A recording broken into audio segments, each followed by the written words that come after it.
It can only happen once we put our faith and our trust in God. So what does that look like for us today? That means as election time is rolling around, as the debates are on TV, that our faith not lie in politicians, but in Jesus. Imagine what it would look like.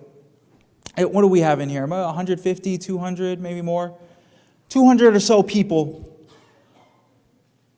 walked out of church today.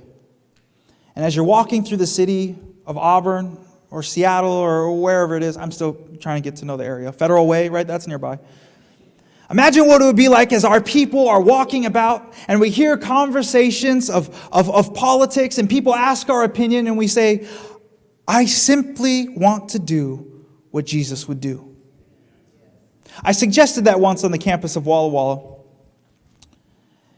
And you'd be surprised at how people will get offended when you bring up, I want to do what Jesus would do. Because I think it's something intrinsic inside of us that we realize that the way we vote and the way we do things might not always line up with the way Jesus does things. So just be prepared as you try to fight for the way of Christ. People might push against you a little bit. But that's okay because the way of Jesus was never promised to be easy, was it?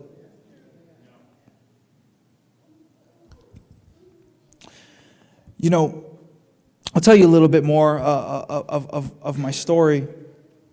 As kids, we moved around a lot. I've never lived anywhere longer than 3 years, except for college when I was at Walla Walla.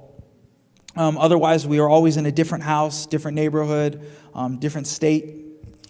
And I remember there was always something that was difficult for me, and it was every time I felt like I had just made some friends, I felt like I was moving to a new area.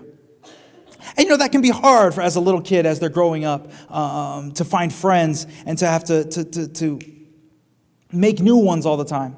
But you know, I eventually developed the habit of being able to make friends with people. And New York, as I said, I've lived in Maine, lived in Kansas, lived in Ohio, lived in Michigan, Washington now. And I've seen all different types of people. I've seen all different types of people.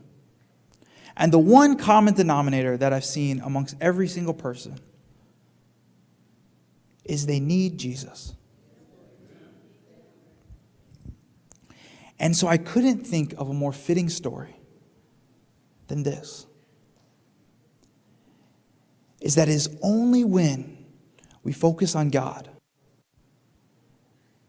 it is only when our groanings and our crying out and our faith is, are we able to find deliverance.